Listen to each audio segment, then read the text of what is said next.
témoignage engagé du point de vue un peu différent et complémentaire aussi de la pérédance, puisque Yves Bancelin est le directeur et fondateur de l'association Interpro, qui s'appelle comme ça depuis 2019, et Bancelin va vous l'expliquer, qui a permis effectivement de créer une façon de faire intervenir un peu différent les pérédants dans les établissements de santé.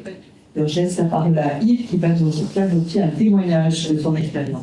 Oui, donc je me présente, Yves Bancelin, médiateur de Santé Père et actuellement directeur d'une association qui s'appelle Esperpro et qui vise la formation et surtout la reconnaissance du métier de médiateur de Santé Père auprès des institutions publiques. Ça fait maintenant 13 ans que je suis médiateur de Santé Père et donc je vous remercie de m'avoir invité à ce colloque. C'est la première fois que je traite la question de la médiation père sous cet angle-là, en partant de l'éthique professionnelle, l'éthique médicale. En fait, je me suis dit que l'éthique, on la pratiquait chaque jour, qu'elle fait partie de nos vies, elle fait partie de nos relations, elle fait partie de nous-mêmes en réalité. Parfois, elle se dissimule dans les échanges, parfois elle est discrète, mais quand on prend le temps de l'observer, quand on prend le temps de l'analyser, en fait, elle nous aide à trouver le chemin. Et dans la relation d'aide, évidemment, dans le cadre professionnel, mais aussi dans des relations professionnelles de tous les jours. Et puis, pour ce qui me concerne aujourd'hui, dans le pilotage et la direction de l'association et de nos établissements. J'ai choisi d'aborder la place que trouve l'éthique dans ma pratique professionnelle. Ça fait 13 ans qu'on travaille avec cette association, on travaille dur, qu'on s'investit dans de nombreuses actions pour tirer des conclusions de tous les dispositifs qu'on a lancés, toutes les mesures d'accompagnement qu'on essaye d'implanter dans le réseau de santé. Et puis, certains d'entre vous me connaissent, j'en ai déjà parlé, j'ai choisi d'utiliser mon parcours comme point de départ parce que c'est mon histoire qui me connecte avec des questions telles que l'équité, la justice sociale ou encore la dignité humaine. Pour moi, en fait, tout a commencé en 2008. Je suis arrivé à Marseille dans une situation très compliquée en 2008, après le suicide de ma mère. En fait, elle a vécu pendant longtemps avec une maniaco-dépression qui n'était pas prise en charge. Et le dernier épisode dépressif majeur qu'elle a connu l'a poussée au suicide. Et j'ai largement sous-estimé la gravité de la situation. En fait, j'ai pas réagi de manière adaptée. C'est un souvenir qui est assez difficile. Et je vais vous confier quelque chose que, pour le coup, j'ai jamais partagé. C'est qu'avec le recul, j'ai pris conscience que les réactions que j'ai eues ont pu renforcer son isolement. Et en fait, cette réflexivité m'amène au premier enseignement vers la fonction de médiateur de Santé Père que j'occupe aujourd'hui. C'est qu'il faut absolument prendre le temps et la peine d'écouter ce qui se joue dans nos relations avec les gens. J'en profite pour rappeler que le suicide, ça représente 10 000 morts chaque année, 10 000 décès par an. C'est 3 fois plus que les accidents de la route et qu'on a à peu près 400 adolescents qui meurent chaque année. C'est la deuxième cause de mortalité pour cette population. Donc en 2008, j'arrive à Marseille dans un mauvais état, un peu à l'image de l'Hôtel Dieu. C'est la deuxième photo sur ma diapositive. Ma vie, c'est un chantier. Je suis complètement déboussolé, épuisé émotionnellement. Je suis instable sur à peu près tous les plans. J'ai encore quelques traces des idées délirantes de l'année passée, des années précédentes. J'ai des obsessions. J'ai l'impression de vivre dans un monde trop compliqué. Je suis en colère contre le système. Que j'estime façonné par des injustices profondes, des injustices systémiques par la perte de mes proches, parce que j'ai pas perdu que ma mère, Et puis je suis dans une insécurité affective perpétuelle. Et en réalité, je considère aujourd'hui avec du recul que cette période-là, c'est vraiment la période où j'ai touché le fond. Et en fait, c'est à partir de cette étape, à ce moment-là, qu'il va se passer quelque chose. J'ai cherché quoi pendant la préparation de cette intervention. Ça fait 13 ans que je cherche quoi, je n'ai pas encore réussi à mettre le doigt dessus. Mais en tout cas, il s'est passé quelque chose, il y a eu un déclic. Et à partir de cette période, je vais faire attention à moi. Je vais essayer de faire attention à moi. Mais on ne passe pas de je me fous de tout, je suis un incapable, voire pire, je ne vais pas vous jouer la scène ici. En gros, la mort viendra quand elle viendra, de toute façon, elle m'attend au bout du couloir. Je vais mieux, je prends soin de moi et je me rétablis. C'est un peu la même chose que quand on utilise un nouveau logiciel. On va créer des formes simples. On va apprendre à les enregistrer dans un format spécifique, on va apprendre à les assembler, et puis une fois qu'on maîtrise le logiciel, on va passer à des figures plus complexes. Et en fait, c'est l'évaluation de moi qui a été un aspect central dans mon rétablissement. De façon générale, l'évaluation de soi, c'est un aspect central de l'expérience humaine. Il y a tout un tas de chercheurs qui ont travaillé dessus, j'en ai trouvé quelques-uns, Wheeler, Beauvois, Huguet. Et pour s'évaluer, il y a un autre chercheur, psychologue social, qui s'appelle Festinger, qui montre qu'on a recours aux comparaisons sociales. Et il a été un des premiers à poser la chose suivante, c'est que les individus sont amenés, motivés à évaluer leurs opinions et leurs attitudes en se comparant à d'autres personnes. Et du coup, avec un peu de recul, j'ai compris que c'était la méthode que j'avais utilisée. En fait, entre 2010 et 2012, j'ai passé beaucoup de temps à la rue, beaucoup de temps dans la rue. J'ai rencontré pas mal de monde et j'ai bénéficié d'une multitude de sources d'inspiration. Il y a deux personnes en particulier qui ont marqué mon parcours de rétablissement. Abdallah, qui se faisait appeler Saïd quand il vivait à la rue, et Kamal. Et en fait, chacun d'entre eux a joué un rôle identificatoire simultanément et alternativement sur des questions liées à mon propre rétablissement et à la découverte expérientielle de la paix et danse. Faut imaginer qu'Abdallah, c'était une personne qui vivait à la rue depuis 18 ans, qui était clochardisée, très clochardisée, avec des ongles de doigts de pied de 2 cm, quelqu'un qui mangeait pas tous les jours, quelqu'un qui portait le même manteau pendant un mois parfois, avec une barbe énorme, des problèmes de peau, tout ce qu'on peut imaginer à la rue, que j'ai fini par considérer comme étant un père, P-E-R-E, et puis un frère, et puis un père, P-A-I-R. Et puis Kamal, qui était un ancien militaire qui a vécu des psychotraumas lourds, qui s'en est jamais remis, qui est devenu musicien. Il se baladait avec son oud sur le dos. Toute la journée, il arpentait les rues de Marseille, puis jouait du oud partout où il pouvait. Il était toujours habillé avec un bleu de travail. Il me disait qu'il se sentait à l'aise là-dedans. Finalement, Kamal, il s'est donné la mort quelques années plus tard. Il n'a pas réussi à se remettre de sa mélancolie et des psychotraumas. Et c'est à cette période que j'ai compris que la frontière entre l'équilibre psychique et la pathologie pouvait être extrêmement étroite, extrêmement fragile, aussi fine que du papier à cigarette. Et c'est aussi la période où j'ai réalisé à quel point la pente pouvait être glissante. D'ailleurs, je pense que chacun d'entre vous connaît une histoire, un parcours de vie, un oncle, une tante, un ami d'enfance qui s'est retrouvé avec un pied sur cette pente glissante, très glissante, avec 2 pieds sur cette pente, et puis la pente, elle devient savonneuse, et puis son inclinaison, elle passe à 20%, et puis quand c'est pas la chute, exister devient très difficile. Exister, ça met déjà constamment notre condition mentale à l'épreuve, mais quand la pente est savonneuse, bon, on tombe, quoi. Et on peut se faire très très mal. Si on n'a pas les bonnes ressources, qu'on n'a pas les bonnes stratégies, qu'on n'a pas le bon entourage. Et du coup, je vais venir tranquillement à la question en lien avec le sujet, la pratique en psychiatrie, en santé mentale et dans le médico-social. C'est que ce type de parcours m'interroge sur la question de la normalité.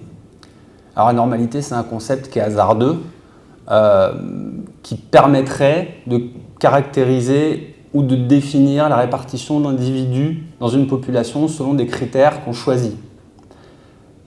Par exemple, une population selon la taille.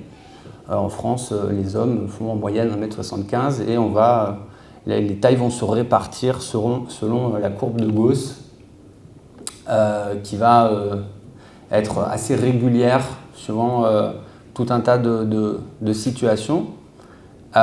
Et d'après moi, cette notion de normalité, quand on parle de santé mentale, elle est particulièrement dangereuse parce qu'elle perturbe notre cognition sociale, c'est-à-dire le regard qu'on porte sur soi-même, le regard qu'on porte sur les autres, le regard que les autres portent sur nous. Et d'une certaine façon, il nous invite, quand il ne nous impose pas, à entrer ou à correspondre à une certaine forme de norme. Alors quand c'est la blancheur des dents, ça va, mais quand c'est la taille des seins, ça peut être plus compliqué. Et puis l'endroit où j'habite, et puis ce que je possède, et finalement comment je fonctionne dans ma vie, et aussi comment je fonctionne dans ma tête. Et il commence à y avoir une norme qui va se créer autour de ça. Or, c'est précisément concernant le fonctionnement psychique que c'est, d'après moi, le plus compliqué, puisqu'il est en lien avec d'innombrables facteurs. Dans le cadre de nos activités, on a pu vérifier directement, je me doute que vous aussi d'ailleurs, l'environnement social, l'éducation, la vie affective, la stabilité financière, la gestion émotionnelle, l'accès à la spiritualité, l'hygiène de vie, ça constitue des briques de construction qui permettent de stabiliser l'équilibre mental. Mais la vie m'a aussi appris, et elle m'a d'abord appris, que ces éléments peuvent aussi être très très instables. Un peu comme un effet domino, quoi. Et en réalité, avec tous les MSP avec lesquels j'ai travaillé, on a été confronté tellement de fois à cet effet domino qu'on a construit notre pratique autour de comment empêcher les dominos de tomber. Et dans l'effet domino, le premier qui tombe fait tomber les autres. Si je pousse le dernier, ça marche aussi. Et si je pousse celui du milieu, dans un sens ou dans l'autre, dans tous les cas, la chaîne elle sera rompue. Et du coup, cette analogie m'amène à deux considérations. C'est qu'il n'y a pas de brique plus importante l'une que l'autre, quel que soit le domino qui tombe. Et le deuxième, c'est que chaque situation est absolument unique. Il y a 8 milliards de conceptions du monde différentes, il y a 8 milliards d'intervenir dans une relation d'aide différente. Et pour comprendre l'autre, de quelle aide il a besoin, où est-ce qu'on doit intervenir, sur quoi est-ce qu'on peut le soutenir, j'en reviens à mon premier enseignement, c'est qu'il faut travailler son écoute. Et le plus possible, tenter d'être dans la réciprocité. Ce qui me demande systématiquement de repérer mes stéréotypes et de m'arracher à ces stéréotypes.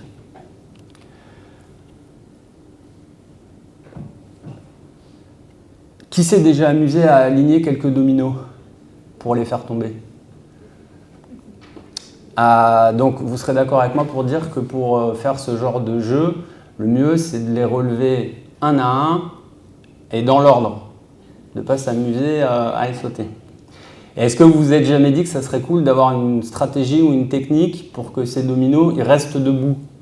Le temps qu'on les ait tous mis debout, avant de faire cette petite pichenette là qu'on attend tous pour les faire tous tomber. Ouais, ok? Et c'est précisément cette question-là que j'ai creusée pour ma propre vie et comment faire pour éviter que mes dominos ne tombent. Et j'ai cherché plein de trucs, plein de stratégies. J'ai appris à les coller. D'abord avec cette colle de maternelle là, qui sentait l'amande, vous vous souvenez, la colle Cléopâtre, qui sentait hyper bon. Puis après, je suis passé à la super glue. Et ma super glue, bah, c'est la relation d'aide. En fait, j'ai réalisé que quand j'apportais quelque chose à quelqu'un qui me l'a demandé, n'est-ce pas? En réalité, je me fais un bien fou, quoi. Donc si je t'aide, bah, je m'aide. Et puis si tu m'aides, quelque part, sûrement, je dois pouvoir t'aider aussi. Et puis c'est devenu un principe absolument essentiel dans mes pratiques professionnelles, dans nos pratiques professionnelles et dans mes relations sociales. Et puis récemment, je suis allé un petit peu plus loin et je me suis dit, mais je peux peut-être aussi t'aider à m'aider. Et si tu peux m'aider à t'aider en retour, ben, si tu peux m'aider à t'aider en retour, c'est la réciprocité qui va donner du sens à mon existence, qui va donner du corps à mon altérité. Alors pour ceux qui ne sont pas à l'aise comme je pouvais l'être avec la notion d'altérité, c'est la reconnaissance de l'autre dans sa différence et la construction de moi à travers cette rencontre. Et donc c'est aussi l'altérité qui donne de l'épaisseur à mon sentiment d'utilité sociale. Et pourquoi j'insiste sur la question de l'utilité sociale? C'est parce qu'elle implique d'être entouré et donc de sortir de l'isolement. Et je me suis intéressé à la question de l'isolement il y a longtemps et il y a des méta-analyses récentes qui ont été proposées par Julian Holtlumstad. Je ne sais pas si je prononce exactement bien son nom, mais j'ai lu ses travaux. Et puis il y a la Fondation de France, entre autres aussi, qui bosse depuis de nombreuses années, qui soutiennent EsperPro, qui mettent en évidence que les personnes isolées socialement présentent un risque de décès prématuré 30% supérieur à celles ayant accès à un réseau social actif. Alors je ne pourrais pas vous donner toutes les explications parce que je vais commencer à conclure. Mais en gros, quand vous êtes entouré, évidemment, vous avez des proches, des personnes bienveillantes qui vont veiller sur vous, qui vont vous encourager à faire attention à ce que vous faites, à la manière dont vous veillez sur vous-même. Et donc, évidemment, ça va vous inciter à prendre soin de vous et vous allez limiter les risques. Et du coup, j'en viens à l'intérêt d'élaborer et de mettre des pratiques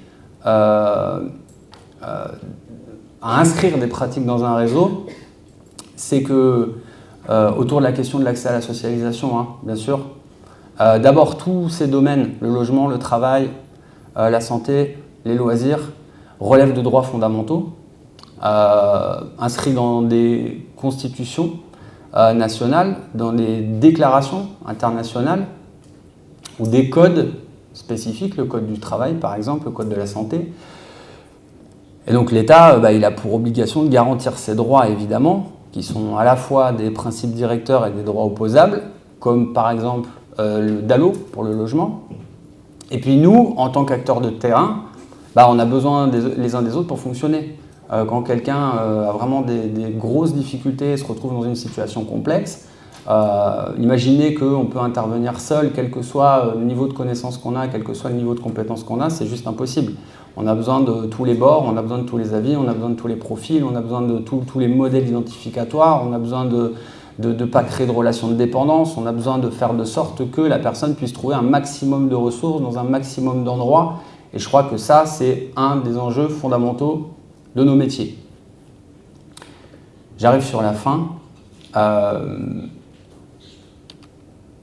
Je me tente à un tout petit diagnostic contextuel très simple.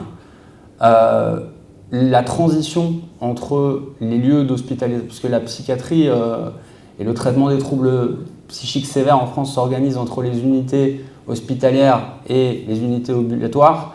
Il y a un manque cruel d'organisation, de dispositifs d'accompagnement entre ces lieux de traitement. Et donc, je pense que c'est un endroit où beaucoup de travail reste à faire. En gros, on est en train de parler de la cité, de la ville, de ce qui se passe en dehors du soin. La question de la stigmatisation et de représentation sociale qui sont encore très complexes.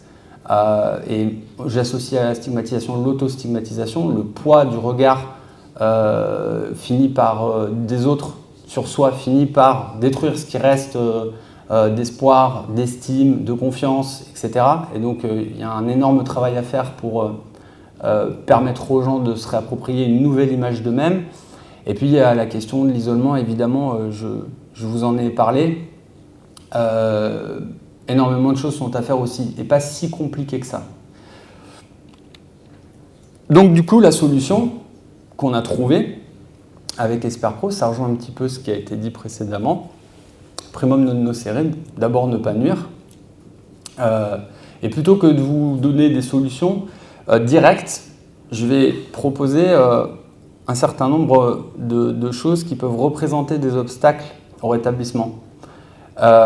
Souvent, ce n'est pas le symptôme qui va empêcher le rétablissement, ni la maladie en elle-même, mais c'est la perte d'espoir, l'institutionnalisation qui est suscitée, plus ou moins intentionnellement par les intervenants. On ne peut pas rétablir quelqu'un, mais par contre, on peut faire obstacle à des démarches qui permettraient son rétablissement, d'épanouissement, de développement personnel. On ne peut pas doter quelqu'un de pouvoir d'agir, d'empowerment, mais on peut servir de son pouvoir à soi-même pour l'en priver dans un certain nombre de situations. On ne peut pas créer chez quelqu'un le sentiment d'être un citoyen à part entière, mais on peut lui proposer des dispositifs et des services qui renforcent son impression, son sentiment d'avoir une place qui le sortent de son statut de malade. Donc de façon générale, on saurait apprendre à quelqu'un à espérer ou à se redécouvrir, mais on peut même sans le vouloir inhiber son sens de la découverte et de l'apprentissage. Et puis, quand même, c'est un peu dur cette avant-dernière diapo, donc il en fallait une dernière pour finir en beauté quand même. La vision pour l'avenir, EsperPro, c'est une solution, il en existe une multitude. Il y a beaucoup de dispositifs qui font beaucoup de choses très intéressantes. On essaye de créer un réseau de santé communautaire inclusif, accessible. On essaye de créer un métier qui reconnaît l'importance de ces démarches et qui travaille dans ce sens. Avec deux autres associations marseillaises, on est en train de se structurer autour d'une association de fait. L'idée étant de mutualiser nos moyens, de mettre nos forces au service d'objets communs. Et c'est le début d'une nouvelle aventure parallèle à celle qu'on vit dans nos structures respectives. Et puis du coup, il y a quelque chose qui est fondamental, c'est ça, c'est d'être engagé dans la promotion et la coopération plutôt que la compétition, en reconnectant avec nos valeurs fondamentales dont nos sociétés modernes nous éloignent bien trop souvent, pour un rétablissement qui soit à la fois individuel et collectif. Et puis finalement, Frédéric, j'ai quand même réussi à placer cette citation d'Immanuel Kant, et je finirai avec ça. « Agis de telle sorte que tu traites l'humanité aussi bien dans ta personne que dans la personne de tout autre, toujours en même temps comme un moyen et jamais comme une fin. » Voilà, je vous remercie pour votre attention.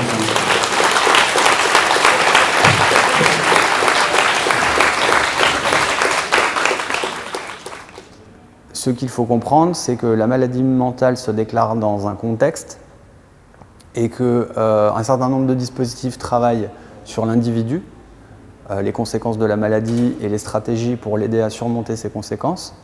Mais finalement, on s'intéresse assez peu, en tout cas pas ouvertement, à la question des contextes. Et donc j'entends des systèmes institutionnels, des systèmes administratifs, des systèmes politiques. Et donc se structurer en association de fait, réunir un certain nombre d'associations qui partagent une perspective, une vision commune, rend le plaidoyer institutionnel et citoyen plus fort.